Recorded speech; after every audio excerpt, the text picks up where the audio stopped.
नमस्कार विद्यार्थी मित्रांनो, आज आपण सारांश लेखन हा विभाग पाहणार आहोत।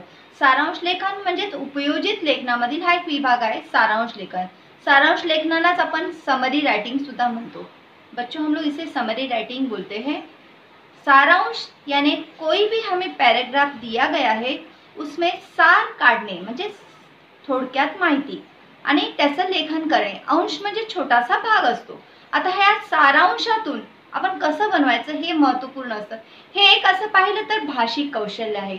आपल्याला हे सतत प्रयत्न केल्यामुळे हे आपल्याला छान प्रकारे करता येतं। विद्यार्थी मित्रांनो, यासाठी आपण छान छान गोष्टीची पुस्तकं वाचली पाहिजे, सतत वाचन केलं पाहिजे। त्यामुळे आपल्याला सतत वाचनामुळे आपल्याला एक गोष्ट लक्षात येते की या गोष्टीमध्ये किंवा या पॅराग्राफमध्ये आपल्याला काय सांगितलेलं आहे।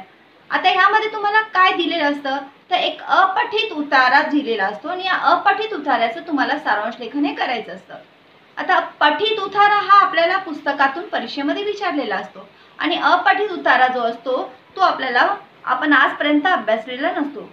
त्यामुळे आपल्याला त्या उत्तरात काय दिलेलं आहे, कसं दिलेलं आहे हे समजून घेणं अत्यंत महत्त्वाचं असतं। म्हणून आपल्याला काय करावं लागतं, परिच्छेदाचं एकदम आनंदपूर्वक वाचन करावं लागतं। देखो प्यारे बच्चों, हमें ये जो पैराग्राफ दिया गया होता है ये जो है अनसीन पैसेज होता है। म्हणजे या ठिकाणी आपल्याला यहाँ पर हमें क्या होता है, हमने आज तक उस पैसेज को पढ़ा नहीं होता है। इसकी वजह से हमें कोई उस पैराग्राफ की जानकारी नहीं होती है। तो हमें क्या करना होता है, उस पैराग्राफ को अच्छी तरह से पढ़ना है और समझना है। उसके बाद हमें क्या करना होता है, उसे प्रेजेंट करना होता है कि मेरे समझ में ये कौन कौन सी बातें आई है।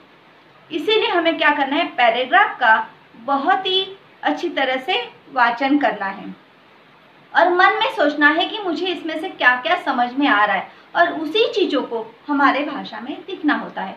जैसे कि आपने कोई एक कहानी पढ़ी है और उस कहानी को आपको किसी को बताना है, तो वो कहानी हम लोग कई 100 पेज 150 पेज की कहानी होती है, लेकिन जब हमें कहानी बतानी होती है तो हम लोग जो है उस कहानी को बहुत ही थोड़ा कर बताते हैं। जैसे आपने सुना होगा कहानी अलाउद्दीन और जादू का चिराग। तो ये कहानी अगर हमें पूछा जाती है तो हम बताते हैं कि अलाउद्दीन था, अलाउद्दीन को एक जादू का चिराग मिल जाता है और वो जो है उसे घसता है तो जीन आता है और जो अलाउद्दीन की इच्छाएं पूरा होती है और अलाउद्दीन जो है बहुत अमीर बन जाता है और एक राजकुमारी से शादी होती है और इस तरह से ये कहानी जो है समाप्त होती है। अब हम इस कहानी में बहुत सी बातें नहीं बताते हैं, सिर्फ उसमें क्या बताया गया है ये थोड़े में बताते और सामने वाले को भी ये कहानी समझ में आती है। इस तरह से हमें कहानी को थोड़े में जिस तरह से बताते हैं उसी तरह से जो हमें पैराग्राफ दिया जाता है उसे हमें थोडे में बताना होता है।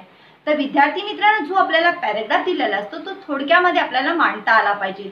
मग हा थोडक्यात कशा प्रकारे मांडायचा हे आपल्याला आपण सारांश लेखन या विभागामधून शिकणार आहोत। याला आपण एक स्किल वर्क सुद्धा म्हणू शकतो की आपण सतत एखादी गोष्ट प्रयत्न करत राहिलो तर तुम्ही छान प्रकारे सारांश लेखन लिहू शकतो। असं पाहिलं तर हे कठीण सुद्धा आहे, परंतु मला असं वाटतं विद्यार्थी मित्रांनो, आपण एखादी गोष्ट सतत करत राहिलो तर प्रयत्न केल्यावर आपल्याला काही येतं। म्हणतात ना, प्रयत्नाने जर एखाद्या व्यक्तीने कोणतंही कार्य करण्याचं ठरवलं तर तो व्यक्ती त्या कार्यात यशस्वी होऊ शकतो। तसंच तुम्ही सतत प्रयत्न केला तर तुमचं सारांश लेखन जे आहे तुम्ही छान प्रकारे करू शकता। तर आपण कशा प्रकारे सारांश लेखन करायचं आहे हे आपण आता पाहणार आहोत।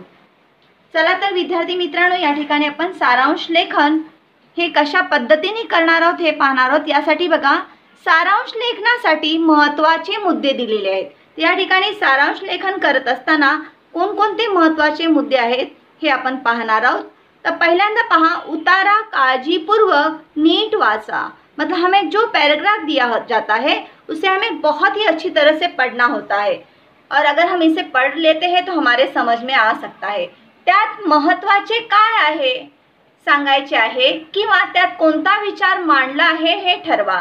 मतलब उसमें क्या महत्वपूर्ण है, लेखक जो है वो हमें क्या बताना चाह रहा है, इसमें कौन से विचारों को दिया गया है, इसे हमें पैराग्राफ पढ़ते पढ़ते समझना होता है।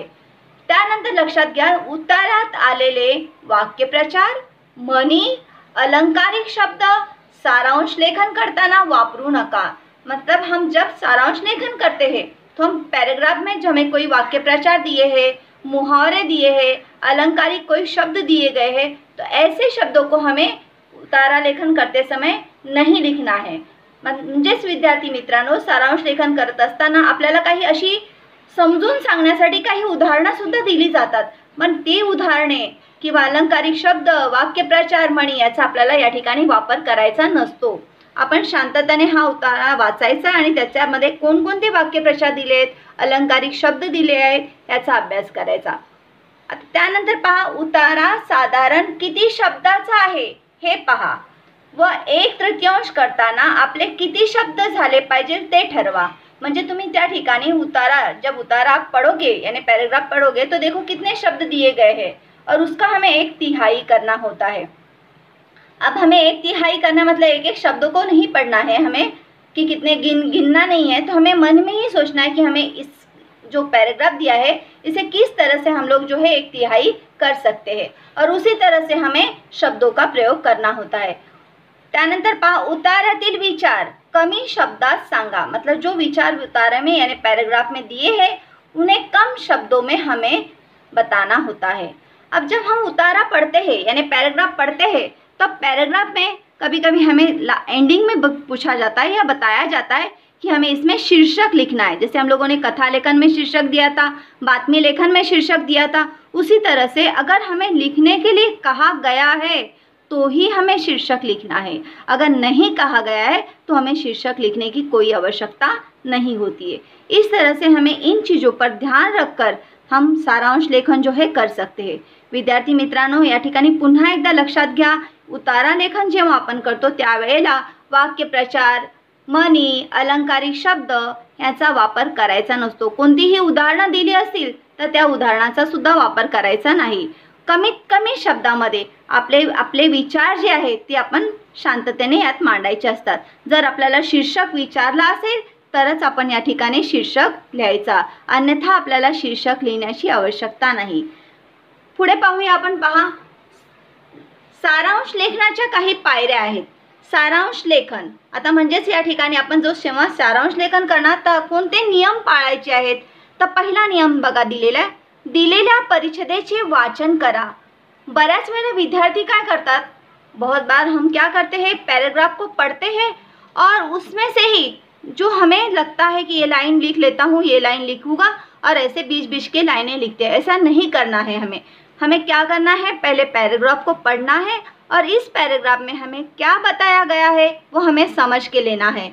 उसमें कौन से उदाहरण दिए गए हैं, कौन से वाक्य प्रचार है, इन सब का हमें अच्छी तरह से वाचन करना है यानी पढ़ना है और इससे हमें बाद में जो है किस तरह से लिखना है हमें समझ में आ सकता है. परिच्छेदेतील आशयाचे आकलन होणे म्हणजे या ठिकाणी आपल्याला आशय जो दिलेला आहे त्याचं आपल्याला ज्ञान झालं पाहिजे. ह्यात नक्की लेखकाला काय विचार मांडायचे आहे, तो काय सांगू इच्छितो या उतार्याद्वारे हे आपल्याला समजलं पाहिजे. हा सहली संबंधी उतारा दिलेला आहे किंवा या ठिकाणी आपल्याला ज्ञानाच्या बाबतीत उतारा दिला हे आपल्याला समजलं पाहिजे. मग त्याचं आकलन झालं तर आपण त्यानुसार जे आहे या सारांश लेखनामध्ये आपले विचार मांडू शकतो. त्यानंतर तिसरा मुद्दा आहे मध्यवर्ती विचार जाणून घेणे. तर या ठिकाणी मध्यवर्ती कल्पना काय सांगितलेली आहे हे जाणून घ्यायचं. जसं विद्यार्थी मित्रांनो आपण पाहिलं, तुम्ही एखादा पिक्चर घ्या, तो पिक्चर पाहता तेव्हा तुम्ही पिक्चर 2-2.5 तास पिक्चर असतो. जसं आहे तारे जमीन पर हा पिक्चर पाहिला असेल तुम्ही, आपने देखा होगा पिक्चर. तो हमें अगर कोई पूछता है कि ये तारे ज़मीन पर आपने पिक्चर देखे हैं तो हम कहते हैं हाँ हमने देखा है.